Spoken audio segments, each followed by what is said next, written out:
చాలా ఆనందంగా ఉంది. ఎందుకంటే గుమ్మడి నర్సన్న అద్భుతమైన మూవీ. ఆయన ప్రాక్టికల్గా ఉండి తన అనుభవాలని చెప్పి నిజాలను చెప్పి నిజాలనే స్క్రీన్ మీద చూపెట్టాలి, అది ఒక స్ఫూర్తిదాయకంగా ఉండాలి రానున్న తరానికి అని అన్నగారు ఈ మూవీ రావడం చాలా ఆనందంగా ఉంది. గద్దరన్న రాసిన పాట మీకోసం పాడతాను. ఆ పాట ఎంత అద్భుతమో ఈ మూవీకి రిఫ్లెక్ట్ అవుతూ ఉంటుంది.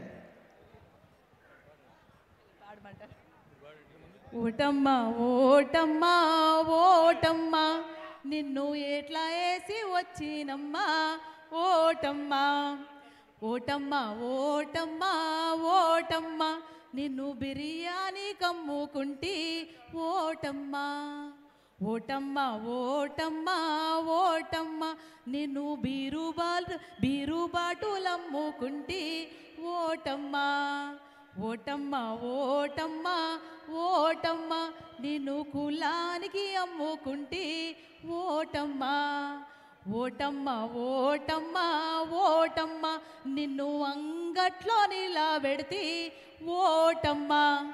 కానీ మన గుమ్మడి నర్సన్నను చూస్తే నాలాంటి చిగురిస్తున్న రాజకీయ నాయకులకు ఎంతో స్ఫూర్తిదాయకం. నర్సన్న గారు 1983లోనే కులం పేరు చెప్పకుండా మతం పేరు చెప్పకుండా బీరుబాటలు బిర్యానులు పంచకుండా మానవ సమాజం మనుషుల కష్టాలను మనం తీర్చాలి, మానవత్వం ఉండాలి, ఒక సిద్ధాంతం ఉండాలి, ఒక వ్యక్తిత్వం ఉండాలి అని నిరూపించాడు మనకు. అందుకే పెద్దలు నర్సన్న గారికి ఎంతో ఎంతో ధన్యవాదాలు. ఇక్కడికి వచ్చిన అన్నలు చెల్లెలు అక్కలకు అందరికీ ప్రత్యేకంగా ధన్యవాదాలు. Thank you. Thank you ma'am. Thank you Vennela garu. Thank you so much. Telangana పొడుస్తున్న పొద్దు లేకపోతే అసలు తెలంగాణ సిద్ధించేది కాదు. అలాంటి పొడుస్తున్న పొద్దు పాడిన మన గదరన్న కూతురు వచ్చి కూడా ఈ యొక్క సినిమాని దీవించడం ఆశీర్వదించడం జరుగుతుంది.